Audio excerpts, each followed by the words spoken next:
অনাদিকাল পর্যন্ত শাসনের নামে শোষণ করা হয়েছে। সেই পতিত স্বৈরাচারী পরাজিত ইসলাম বিরোধী চক্র পতিত ফ্যাসিবাদী হাসিনার দোসররা তারা বাংলাদেশের মসনদ থেকে উৎখাত হয়েছে, কিন্তু এখনো পর্যন্ত তাদের ষড়যন্ত্র বন্ধ হয় নাই। এজন্য আমি বলি আমাদেরকে সজাগ থাকতে হবে, সতর্ক থাকতে হবে। শেখ হাসিনা চেয়েছিল বাংলাদেশকে হিন্দুত্ববাদে দীক্ষিত করতে। আমরা বাংলাদেশের মানুষ, আমাদের হাজার বছরের ঐতিহ্য, একদিকে যেমন সাম্প্রদায়িক সম্প্রীতির ইতিহাস, আমাদের ইতিহাস সম্প্রীতির ইতিহাস। আমরা প্রত্যেকটি সংখ্যালঘু জাতির সব ধরনের অধিকারের নিশ্চয়তা প্রদান করি।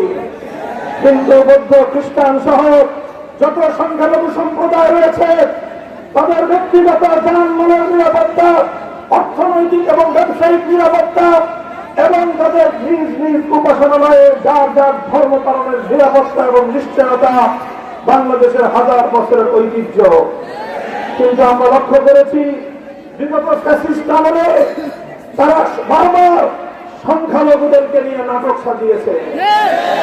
রাতের বেলায় শেখ হাসিনার দোসররা কালনাগিনী হয়ে সংখ্যালঘুদেরকে ছবল মারত, আবার দিনের আলোতে ওঠা হয়ে তারা ছাড়তে আসত। 5ই আগস্টের পর এখন আর ওই নাটকের নায়ক নায়িকারা নাই। এই জন্য বাংলাদেশে আর কোন সংখ্যালঘু নির্যাতন নাই।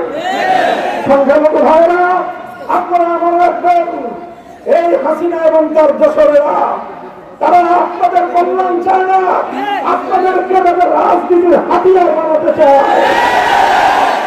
আপনারা আর এই হাসিনা এবং তার দোসরদের উপর আস্থা যদি রাখেন, আপনারা নিজেদের পায়ে নিজেরাই কোড়াল মারবেন। নতুন বাংলাদেশ গড়ার পথে এদেশের 90% মুসলিম জাতিসত্তার সদস্যদের সাথে আপনাদেরকে আমরা আমন্ত্রণ জানাই। আসুন আমরা একটি সম্প্রীতির বাংলাদেশ গড়ে তুলি। এই বাংলাদেশে কোনো সাম্প্রদায়িক হানাহানি থাকবে না। এই বাংলাদেশে কোনো ফ্যাসিবাদের জায়গা হবে না। এই বাংলাদেশে আর কোনদিন কোরআনের কোন মাহফিলে 144 জারি হবে না।